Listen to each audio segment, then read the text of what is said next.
Welcome to Ancient Forbidden Knowledge. I'm your host, Ben Carter, and in today's episode we enter a world once whispered of only in fragments.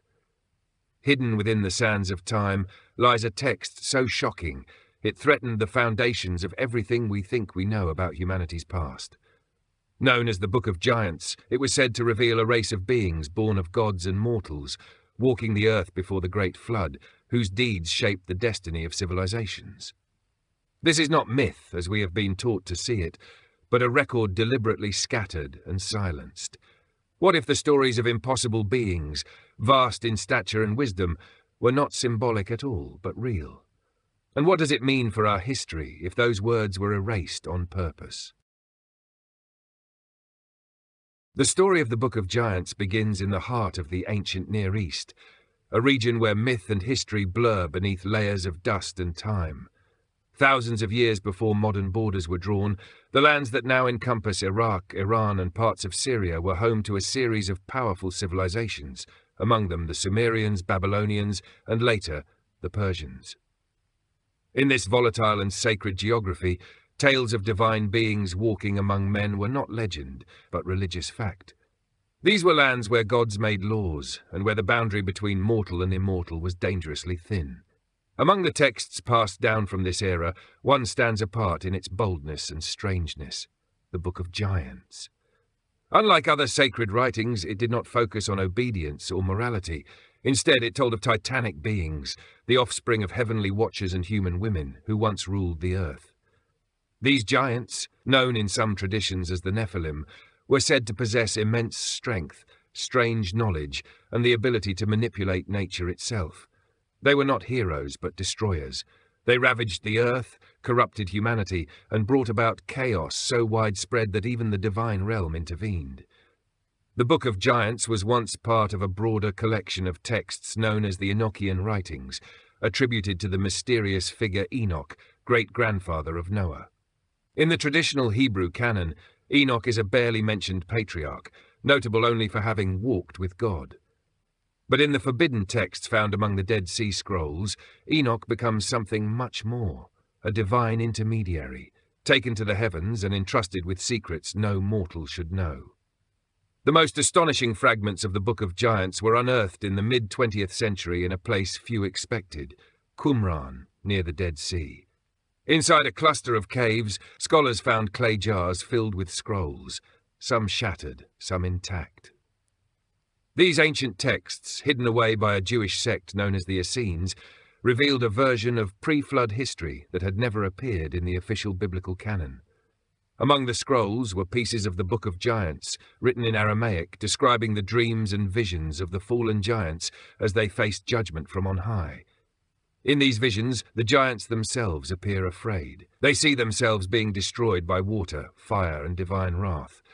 They seek out Enoch to interpret their dreams, hoping for mercy or escape, but the tone is somber, fatalistic. The destruction they foresee is not just personal, it is cosmic, a cleansing of the earth itself. This places the Book of Giants in stark contrast to other ancient texts. It speaks not from the human point of view, but from that of the beings who brought about their own doom. Yet what is most disturbing is not just the content of the text, but its fate. Despite its origin, influence, and theological depth, the Book of Giants was excluded from every major religious canon. It vanished for centuries, preserved only in remote Manichaean communities in Central Asia, and much later in the secret caches beneath Qumran. Why was it erased? Who decided the tale of the giants was too dangerous to tell? And what else was buried alongside it? The rediscovery of the Book of Giants was not a triumphant unveiling. It was a quiet disturbance, whispered through academic journals and locked behind museum archives. The fragments found at Qumran in the late 1940s were brittle, incomplete, and often illegible. Written in ancient Aramaic, many of the pieces required painstaking restoration. But what emerged shocked even the most cautious translators. Here were texts that seemed to rewrite the entire narrative of pre-flood Earth, describing not only the corruption of mankind, but the downfall of celestial beings and their hybrid offspring. The figures described in the Book of Giants were not metaphors or allegories. Their names were recorded, their deeds chronicled. One of the most frequently mentioned was a being named Mahaway. He is sent by the giants to seek Enoch and deliver messages. His role mirrors that of a diplomat or emissary, pleading for answers from a prophet already beyond the mortal plane. Other names include Ohia and Hahia, twin giants tormented by dreams of destruction. Their nightmares are vivid: trees uprooted by floods, towers collapsing, skies torn open. These are not the dreams of legends. They are the fears of beings who know they have triggered something irreversible. The sense of dread in the text is unmistakable. The giants realize they have overstepped boundaries not meant to be crossed. They have not only mingled with humans, but introduced knowledge that twisted the natural order, teachings of war, magic, metallurgy, astrology. In a world where wisdom was sacred, their gifts were poison. The world around them began to unravel. Violence spread. Nature turned against them. And in the heavens, judgment stirred. What followed this revelation was not a global celebration of ancient truth, but a systematic act of erasure. The Enochian writings, once widely read among early Jewish and Christian sects, were quietly excluded from the developing biblical canon. The Council of Laodicea in the 4th century, followed by later church councils, formalized what would become accepted scripture. The Book of Enoch was left out. The Book of Giants, even more damning, disappeared entirely. This suppression was no accident. Early church fathers considered the Book of Giants not just heretical, but dangerous. It gave names and faces to forbidden beings. It dared to suggest that divine rebellion had physical consequences, that angels could fall not just in spirit, but in flesh, that their union with humans could produce a bloodline meant to be wiped from memory. These ideas were more than uncomfortable. They undermined the entire structure of divine order as presented in official doctrine. What remained of the Book of Giants survived not in the hands of Western theologians, but in a distant and persecuted religious movement, the Manichaeans. Founded in the 3rd century by the Persian prophet Mani, Manichaeism was a syncretic religion that drew from Christianity, Zoroastrianism, and Buddhism. Mani considered himself a successor to Enoch and preserved the Book of Giants as a sacred text. It was translated into Middle Persian, then into various Central Asian languages, surviving only in fragments scattered across China and Turfan. For centuries, these pieces were unknown in the West. They sat in forgotten libraries, misidentified, untranslated.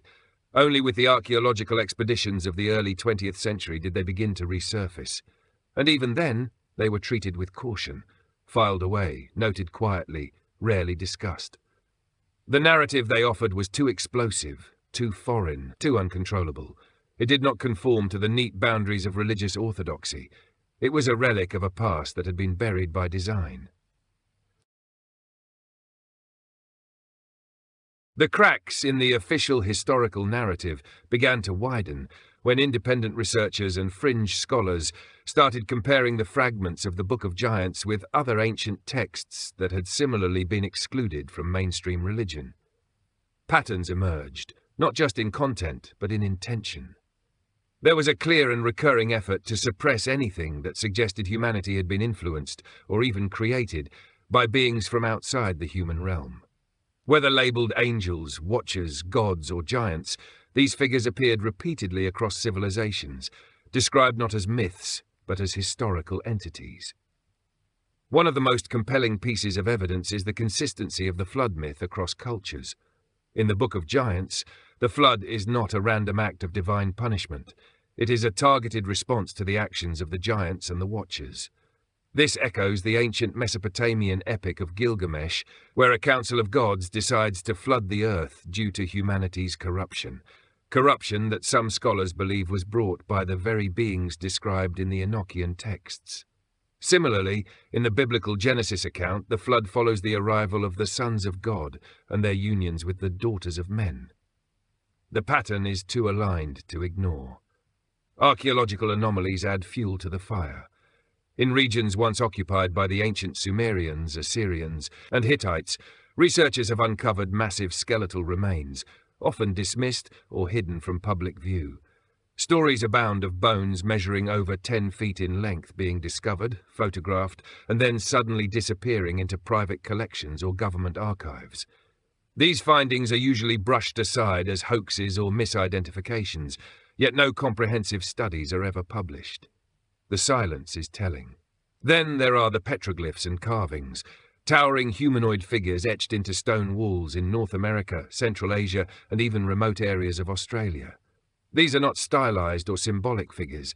They are anatomically distinct, often surrounded by smaller human figures to emphasize scale. Many are holding objects that resemble technological devices, rods, spheres, or discs, items with no clear function in the ancient world, yet universally present in giant depictions. The Dead Sea Scrolls themselves raise further suspicion.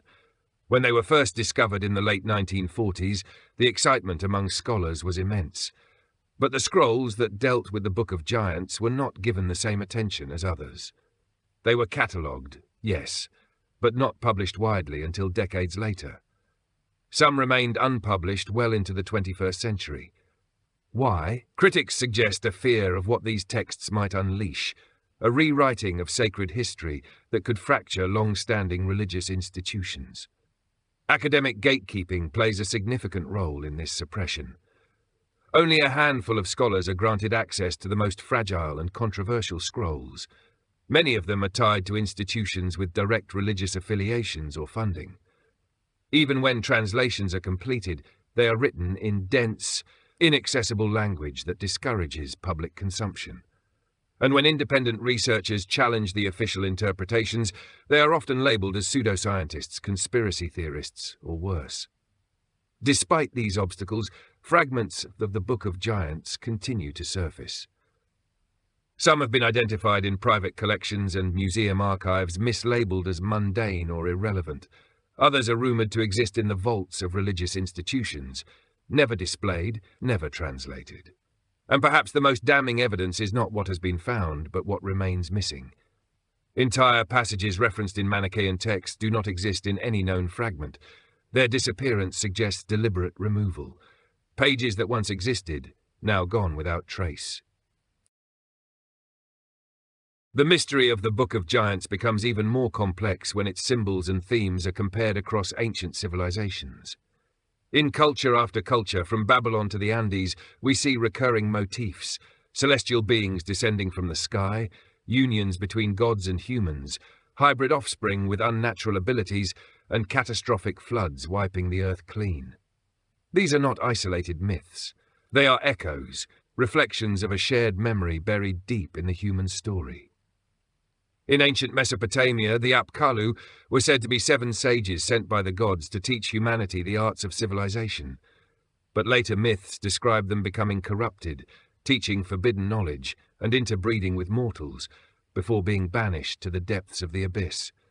Their story parallels the Watchers of the Book of Giants.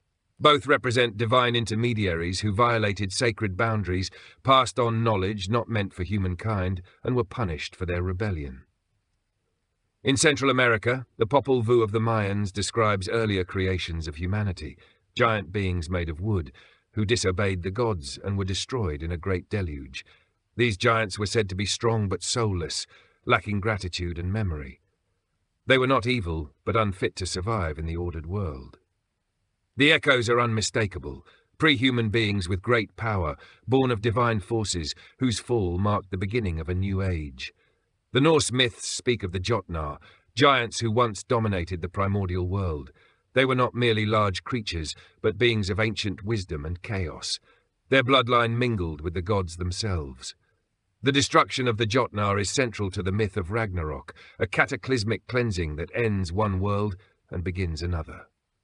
Once again, the pattern is the same: giants born of higher beings, forbidden knowledge, chaos, judgment. Even in ancient China, tales of sky beings descending to instruct humanity in agriculture, astronomy, and governance are found in early Taoist and shamanic traditions. Some texts describe these beings as extremely tall, with elongated skulls and glowing skin. Their legacy, like the giants of the Book of Giants, is seen as both a blessing and a curse, a gift that came at a terrible cost. These repeated narratives point towards something more than coincidence. They suggest a common source of memory or contact, a deep rupture in human history that cultures across the globe tried to explain in their own words. Whether called Nephilim, Jotnar, Apkallu, or Titans, these beings appear wherever ancient wisdom was said to have originated. Their influence is seen in megalithic structures, myths of divine punishment, and the sudden rise of civilization in places where no gradual development is recorded. The fact that the Book of Giants contains detailed accounts of these beings, along with descriptions of their knowledge, their rebellion, and their fear of coming judgment, gives it a unique place among all ancient texts. It does not speak in parable, it gives names, it gives emotion, and it records a kind of sorrow, a knowledge that something has been lost forever, buried under flood and fire. The pattern is not just in myth, but in ritual. Ancient societies built structures aligned to the stars, designed temples to channel energy, and created sacred rites to communicate with the divine. These systems appear to be remnants of a unified teaching, one delivered by beings now remembered only as fallen giants or rebellious gods. A teaching that was shattered when the giants fell and scattered in pieces across the ancient world. The guardians of modern knowledge, universities, religious institutions, and scientific bodies, have long positioned themselves as protectors of truth. But when it comes to texts like the Book of Giants, their role appears less like preservation and more like containment. The mainstream academic world treats these writings as marginal, apocryphal, or mythological. They are given little funding, almost no coverage, and rarely find their way into classrooms or textbooks. This is not due to lack of evidence, but due to the implications of what these texts suggest. Academic criticism of the Book of Giants often centers around its origin and authenticity. Scholars debate whether the fragments found in Qumran were part of a literary tradition or simply the spiritual musings of an isolated sect. They point to the lack of a complete manuscript, the symbolic nature of the language, and the absence of corroborating archaeological artifacts as reasons to ignore its claims. Yet these same standards are rarely applied to other ancient religious texts, many of which are equally fragmented and esoteric. What is more telling than what academics say is what they avoid. The connections between the Book of Giants and flood myths, the parallels between the Watchers and other global legends, the re-emergence of giant lore in oral traditions from every continent, these are treated as coincidence or dismissed outright. But coincidence loses meaning when it repeats itself across cultures, languages, and millennia. The machinery of academic gatekeeping is subtle but powerful. It operates through language, reputation, and access. Those who question the accepted narrative are often relegated to fringe status. They are denied grants, publication, or tenure. Their work is labelled pseudoscience, no matter how thorough or well-sourced. Over time, this creates a culture of silence. Even open-minded scholars are discouraged from pursuing forbidden subjects. The cost is too high, the ridicule too sharp. Religious institutions have a different reason for resisting these texts. The Book of Giants introduces ideas that are incompatible with the carefully curated doctrines of mainstream faiths. It suggests that divine beings are not purely spiritual but physical, that they could rebel, fall, and create life, that their offspring were not metaphors but living beings, some noble, some monstrous. This blurs the lines between divinity and biology, between heaven and earth. It challenges the perfection of creation and the singularity of human origin. For centuries, religious councils have worked to define which texts are sacred and which are heretical. The Book of Enoch was excluded. The Book of Giants was buried even deeper. Those decisions were not based solely on spiritual truth, but on political necessity. Early Christianity sought unity and order. Stories of hybrid beings, cosmic judgment, and interdimensional knowledge did not serve that goal, so they were removed. Science, too, plays its part. The modern scientific worldview demands physical proof, bones, buildings, or instruments that can be measured and dated. Stories of giants, divine offspring, and catastrophic floods are categorized as mythology, unless material evidence is undeniable. Yet when such evidence surfaces, such as anomalously large skeletons or unexplained megalithic structures, it is often downplayed, misattributed, or quietly stored away. This refusal to acknowledge alternative origins does not preserve knowledge, it sterilizes it. It prevents us from asking the most important questions. What was really lost in the flood? Who were these beings that ancient texts feared and revered? And why is our understanding of history so dependent on what we are told not to see? The Book of Giants threatens not because it is false, but because it might be true. And if even part of it is, the entire framework of human history, religion and science would need to be re-examined from the ground up. Beyond the boundaries of mainstream academia lies a growing field of inquiry that dares to consider the forbidden possibilities suggested by the Book of Giants. Researchers, authors, and independent investigators have begun assembling a narrative that bridges ancient texts, archaeological anomalies, and unexplained phenomena into a new and deeply unsettling theory. According to these interpretations, the beings described in the Book of Giants were not simply mythical or symbolic, but real entities whose existence hints at a much older, more complex history of humanity. One of the most persistent theories is that of ancient genetic manipulation. The Book of Giants describes the Watchers descending from the heavens and taking human women as partners. Their children, the Giants, are said to be unnatural, born of a union that defied the laws of creation. In modern terms, some suggest this may point to bioengineering. The Watchers, as described in many texts, brought with them knowledge of metallurgy, agriculture, astronomy, and writing. They altered not only the minds of men, but perhaps their very bodies. Could this be a forgotten record of early genetic experimentation carried out by non-human intelligences? The idea gains support from stories found in Sumerian, Egyptian, and Indian traditions. The Sumerians wrote of the Anunnaki, beings from the heavens who created mankind to serve them. In Egypt, the gods were often depicted with hybrid forms, part human, part animal, suggesting experimentation or symbolic memory of biological blending. In ancient India, the Mahabharata tells of flying machines, cosmic weapons, and wars fought between celestial beings. None of these civilizations knew each other, yet their stories align in unsettling detail. Another theory proposes that the giants and their progenitors were not visitors from a distant star, but interdimensional entities, beings who crossed into our reality from another plane of existence. The Book of Giants describes dreams and visions where the fabric of the world is torn apart, where divine judgment is seen approaching from the heavens. These are not merely spiritual visions, but accounts of contact with something greater, something outside the limits of normal perception.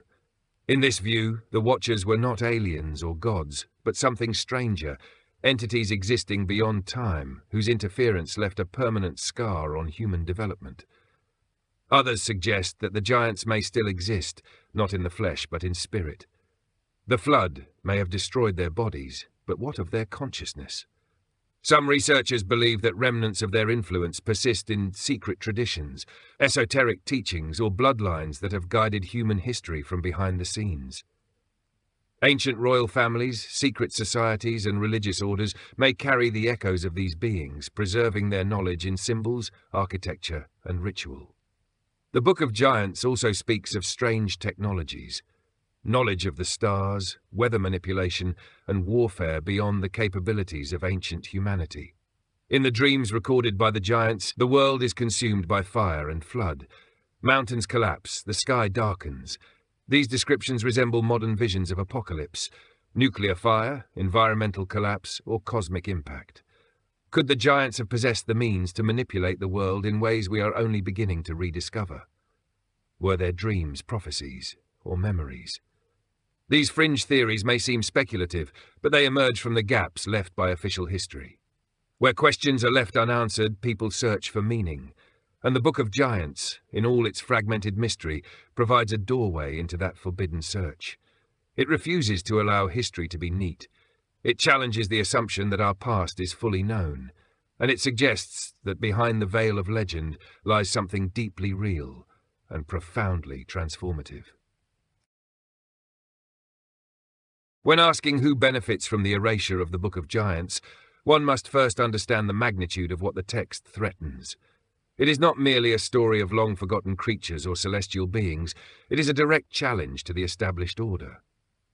In every society where religion, government, or academia holds power, there is a clear and vested interest in maintaining a consistent narrative of human origin, divine authority, and historical progression.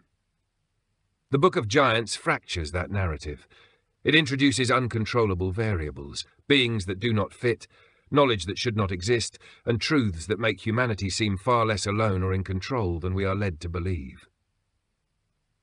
Religious institutions were among the first to suppress these ideas, and for good reason. The Book of Giants paints a world where divine figures disobey, fall from grace, and engage in behavior that calls into question the infallibility of the heavenly realm. Angels do not simply watch, they act. They intervene, they breed, and in doing so they blur the boundaries between heaven and earth in ways that undermine the clean, vertical order promoted by traditional theology. If divine beings can fall, then what is divine? If hybrids can be born, then what is sacred? The hierarchies begin to unravel. Ancient empires had their own reasons for suppressing such knowledge. Power was built on the myth of divine right. Rulers claimed descent from the gods, presenting themselves as the only intermediaries between the people and the divine. But the Book of Giants suggests that these claims may have had a darker origin. If bloodlines were indeed influenced or created by the Watchers, then kings and priests may not have been chosen by the heavens, but shaped by forces with entirely different motives. To expose that possibility would have destabilized empires, called entire dynasties into question, and perhaps incited rebellion from people suddenly aware that their rulers were not chosen, but manufactured. In modern times, governments and global institutions may have inherited this role. When discoveries are made, giant bones, ancient texts, unexplained monuments, they are often absorbed by national museums, closed to public access, or dismissed through controlled academic interpretation. The claim is always one of caution, accuracy, or skepticism. But the pattern remains. What challenges the accepted story is buried.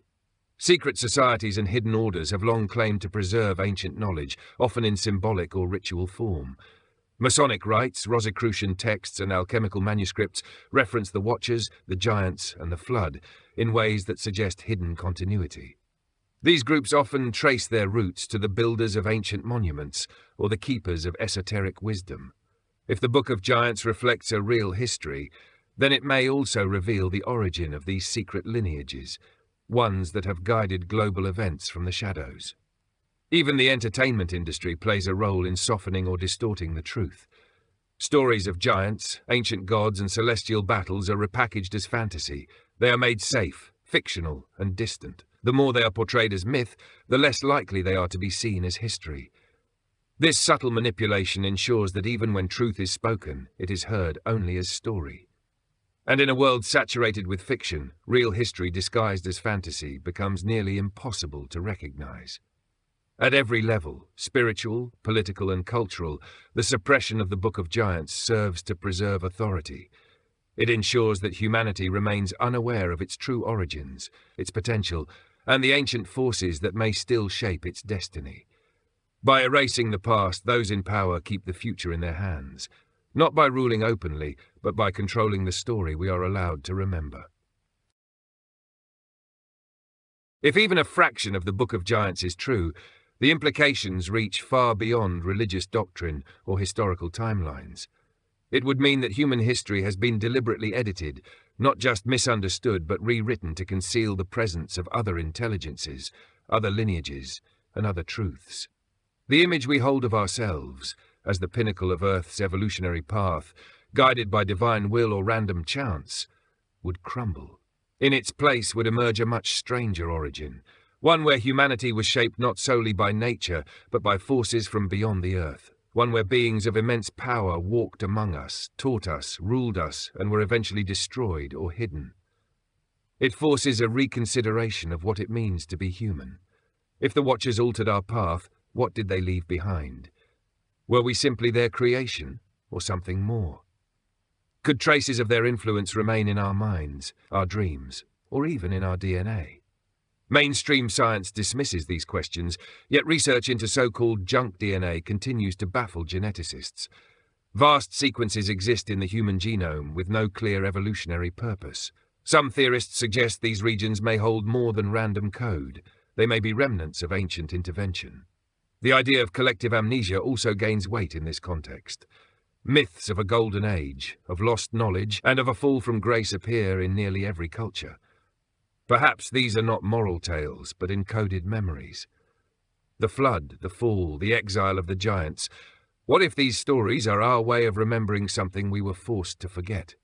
Something too traumatic, too destabilizing to carry forward into civilized memory. Even the concept of divine judgment takes on a new shape. If the flood was not merely punishment for sin, but a targeted cleansing of a corrupted world, then history begins to resemble a cycle of resets.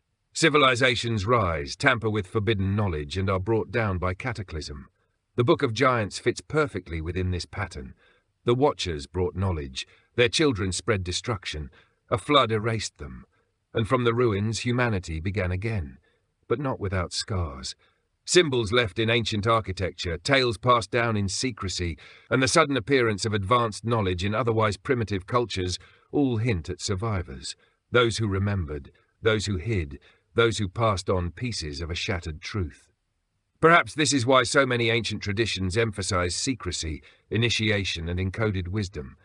They are not hiding from the world. They are protecting what remains of a truth that was nearly lost. If the story of the giants is real, then the implications do not stop at history. They extend into consciousness itself. What if the Watchers did not only teach metallurgy and astronomy, but altered the way humans perceive reality? What if their influence shaped not only bodies, but minds? Dreams, visions, prophecies, these could be echoes of a forgotten interface, a connection once open between humans and higher realms. The Book of Giants may be more than a record. It may be a key, a map, of how our ancient ancestors once interacted with dimensions and forces that modern science cannot yet explain. In a world where this knowledge was never hidden, where the Book of Giants was not erased, our technologies, our philosophies, and our spiritual systems would look very different. Humanity might have developed with full awareness of its cosmic heritage. The wars, the dogmas, the hierarchies built on falsehood might never have taken hold. Instead, we would be a civilization shaped by memory, not amnesia, by integration, not suppression, by truth, not control. The silence surrounding the Book of Giants is not the silence of obscurity. It is the silence of something deliberately buried. Across continents and centuries, scattered pieces of this forbidden text whisper a forgotten truth, that the story of humanity did not begin in innocence, nor in isolation. It began in collision. A collision between worlds, between beings, between knowledge and control. The result was a world remade by flood and fire, rebuilt on ruins that still lie beneath our feet, waiting to be remembered. This is not just a matter of lost texts or alternative theories. It is about the architecture of reality itself. Our myths are not empty. Our symbols are not meaningless. They are fragments of a shattered mirror, one that once reflected a complete image of where we came from, what we are, and what was done to keep us from knowing. The Book of Giants does not answer every question, but it opens a door to questions that have been forbidden for too long. What else was destroyed with the giants? What other truths lie sealed in vaults, misfiled in archives, or embedded in rituals whose meanings have been forgotten?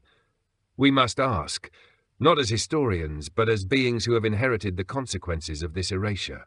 What are we missing when we live without memory? When truth is controlled, knowledge becomes a weapon, and ignorance a prison. The suppression of the Book of Giants is not just a historical omission. It is a spiritual crime, a theft of cosmic memory. And yet the fragments endure. They surface in dreams, in legends, in the intuition that something has been hidden from us. And in that knowing silence, the truth still speaks. Thanks for listening. This has been Ancient Forbidden Knowledge. If you enjoyed today's episode, be sure to follow us wherever you get your podcasts. And if you'd like to support the show, subscribe to the Forbidden Knowledge Network on Patreon. Subscribe now.